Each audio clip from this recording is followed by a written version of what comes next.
Hello दोस्तों, welcome to LKG classes. तो आज हम पढ़ने जा रहे हैं राम मंदिर। आज हम क्या पढ़ने जा रहे हैं? राम मंदिर।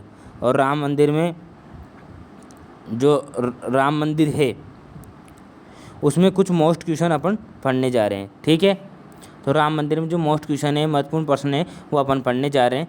राम मंदिर ये सब जो एसएससी सीएचएसएल आपके एग्ज़ाम आ रहा है, एसएससी सीएचएसएल एग्ज़ाम आ रहा है, उसको ध्यान में रखते हुए मैं ये वीडियो बना रहा हूँ। क्योंकि इस राम मंदिर भी आपके इम्पोर्टेंट बनेगा, G20 भी आपके इम्पोर्टेंट बनेगा। दूसरा, आपके जो पद्म विभूषण, पद्म आभूषण, मतलब पद्म जो पद्म पुरस्कार मिले हैं वो भी आपको इम्पोर्टेंट मिलेगा। भारत रत्न कर्पूरी ठाकुर को मिला है और किसी को मिला है तो वो भी आपके लिए इम्पोर्टेंट बनेगा। ये एक एक टॉपिक, राष्ट्रमंडल खेल, एशियाई खेल, जो भी 2024 में जितने भी एक्टिविटी हुई है वो सभी जो करंट के हिसाब से, जो करंट अफेयर के हिसाब से आपके इम्पोर्टेंट बनेगा। तो मैं आपको हर एक एक टॉपिक लाइन से करवाता चलूँगा। तो पहले मैंने सोचा कि राम मंदिर से शुरुआत की जाए, क्योंकि राम मंदिर शुभ कार्य की शुरुआत हम भगवान का नाम लेके करें तो वो और अच्छी बात रहती है। ठीक है, तो और मैं आपके लिए पीडीएफ जो पीपीटी बनाता हूँ उसके लिए बहुत मेहनत लगती है भाई, तो उसके लिए एक लाइक कर दिया करो, उसमें कोई दिक्कत नहीं होती है। लाइक करने में तुम्हारा कोई कुछ भी नहीं जा रहा, कुछ भी, मतलब इतना सा भी कुछ भी नहीं जा रहा, तो वो चीज़ आप देख के लाइक कर दिया करो। ठीक है, तो राम मंदिर के महत्वपूर्ण प्रश्न की ओर बढ़ते हैं। तो वेलकम टू एलकेजी क्लासेज। जैसा कि मैंने पहले बोला था, आपका एलकेजी क्लासेज में बहुत बहुत स्वागत है। राम मंदिर के महत्वपूर्ण प्रश्न की ओर चल रहे हैं। ठीक है, तो बाबरी मस्जिद, बाबरी मस्जिद किसके द्वारा बनवाई गई थी? बाबरी मस्जिद किसके द्वारा? पहले हम राम मंदिर का इतिहास पढ़ेंगे कि इतिहास में क्या क्या हुआ।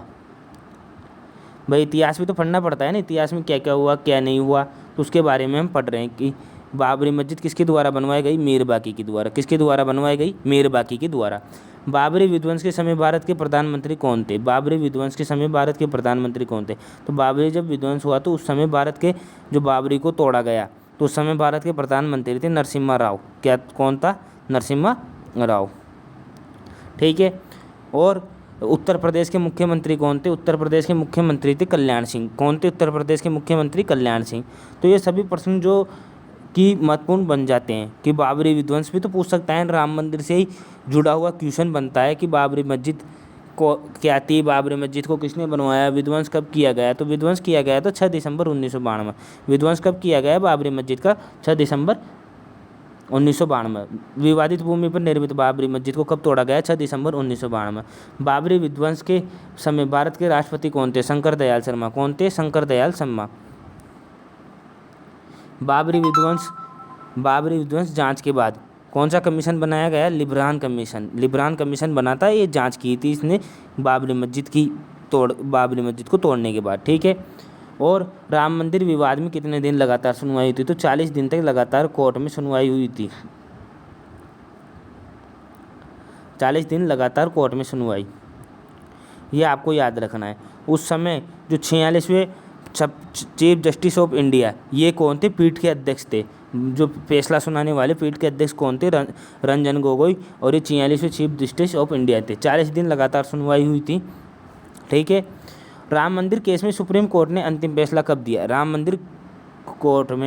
मंदिर केस में जो सुप्रीम कोर्ट ने अंतिम फैसला कब दिया? तो 2019 में दिया गया था कि यहाँ पे राम मंदिर 9 नवंबर 2019 को ये फैसला दिया गया कि राम मंदिर को बनाना है, वो राम मंदिर की जगह है, और उसके लिए मुस्लिम पक्ष को भी ज़मीन दी गई, और जो राम मंदिर बनाने के लिए 2.7 एकड़ ज़मीन दी गई। ये भी आपको याद रखना है कि राम मंदिर बनाने के लिए कितनी एकड़ ज़मीन दी गई। उस समय जो चीफ जस्टिस ऑफ इंडिया कौन था? चीफ जस्टिस ऑफ इंडिया था रंजन गोगोई। कौन था? रंजन गोगोई। राम मंदिर केस का फैसला सुनाने वाले पीठ के अध्यक्ष कौन थे? रंजन गोगोई।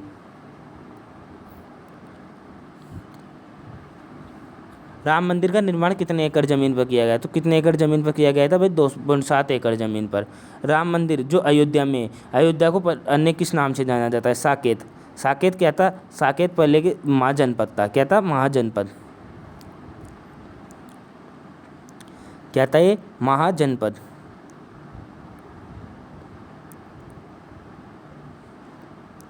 महाजनपद। ठीक है। फैजाबाद का नाम अयोध्या कब किया गया? आपको पता है कि योगी जी जो आपके सीएम है, योगी जी कौन है? सीएम है। और योगी जी अभी जो उत्तर प्रदेश के सीएम है, उत्तर प्रदेश के सीएम होने के तहत उन्होंने कई नाम यूपी में चेंज किए हैं, कई नाम को उन्होंने यूपी में चेंज किया है। और इन्होंने फैजाबाद का नाम अयोध्या कब किया? नवंबर 2018। इलाहाबाद का वर्तमान नाम क्या है? प्रयागराज। ये भी आपको याद रखना है, कई बार पूछा गया है इलाहाबाद का वर्तमान नाम। ये मैं आपको बदले हुए नाम और बदले हुए जो नेता है कि कौन किसकी नियुक्ति कब हुई, तो उसमें पढ़ा दूंगा कि बदले हुए नाम काय काय के नाम बदले गए हैं। राम मंदिर के वास्तुकार का क्या नाम था? राम मंदिर के वास्तुकार का नाम था चंद्रकांत सोमपुरा। और अयोध्या के राम मंदिर में स्थापित की जाने वाली राम मूर्ति की मूर्तिकार, राम मूर्ति का मूर्तिकार अरुण योगीराज था। तो आप इसे ऐसे याद रख सकते हो कि यूपी में किसकी सरकार? योगी सरकार। योगी सरकार। राम मंदिर किसकी सरकार में बना? योगी की सरकार में। तो जो राम मंदिर में मूर्ति का निर्माण किसने किया? योगी ने। ये आप याद रख सकते हो। तो योगीराज, अरुण योगीराज। किसका शासन, किसका राज? योगीराज। ये समझाने के लिए मैंने आपको बताया है। जो 1988 का नक्शा था, जो दोस्तों 1988 में जो नक्शा बनाया गया था, उस नक्शे में जो राम मंदिर की जो ऊंचाई थी वो 141 फीट बनाई गई थी, 141 फीट बनाई गई थी। लेकिन अभी जो मंदिर बनाया गया उसकी ऊंचाई कितनी है? 161 फीट। और राम मंदिर का भूमि पूजन किस वर्ष किया गया? राम मंदिर का भूमि पूजन 2020 में किया गया। 2020 में राम मंदिर का भूमि पूजन किया गया। राम मंदिर की आधारशिला किसने रखी? तो नरेंद्र मोदी ने रखी। राम मंदिर की आधारशिला किसने रखी? नरेंद्र मोदी ने रखी। आपको मैं इस क्लास के बारे में एक बात बताता हूँ। अभी मैं इस क्लास को पहले रिकॉर्ड कर रहा था, तो ये दो बार ये रिकॉर्ड नहीं हुई, मतलब 2 बार इसमें रिकॉर्डिंग चालू नहीं हुई। और मैंने 15-20 मिनट में बोल के और इस क्लास को रिकॉर्ड करने के बहाने रिकॉर्ड चालू नहीं हुई और मैंने रिकॉर्ड कर दी। उसके बाद मैंने इसको दोबारा रिकॉर्ड किया और एक बार यूट्यूब पे डाला, तो वहाँ से वो फेल्ड बता के इस क्लास को वहाँ से हटा दिया गया। ठीक है। तो आपको पता है कि जो भी मेरे टेलीग्राम पे जुड़ रहे हैं, तो इसकी PDF पहले आ गई और ये वीडियो बाद में आएगी। अब मुझे दोबारा मैं इस वीडियो को 4 बार बना रहा हूँ, 4थी बार मैं इस वीडियो को बना रहा हूँ। आज मुझे एक हिस्ट्री की वीडियो बनानी थी। कौन सी? पुष्यभूति वंश है ना, पुष्यभूति वंश और कदम्ब वंश, इन दोनों वंश पे वीडियो बनानी थी। लेकिन मैं वो बना नहीं पाऊँगा क्योंकि मुझे 2 घंटे इसमें लग गए, क्योंकि PPT बनाने में 1.5 घंटे लगे। उसके बाद PPT उड़ गई एक बार, तो PPT पूरी खलास हो गई, इस बोर्ड पे PPT पूरी खलास हो गई। फिर उसके बाद 2 बार रिकॉर्डिंग की हुई क्लास उड़ गई।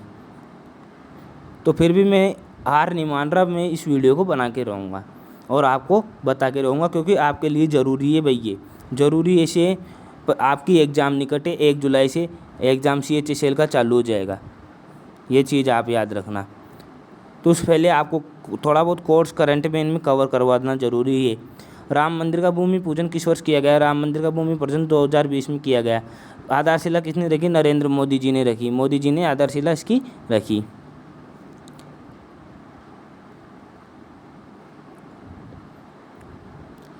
एक 161 फीट अभी राम मंदिर की ऊंचाई है।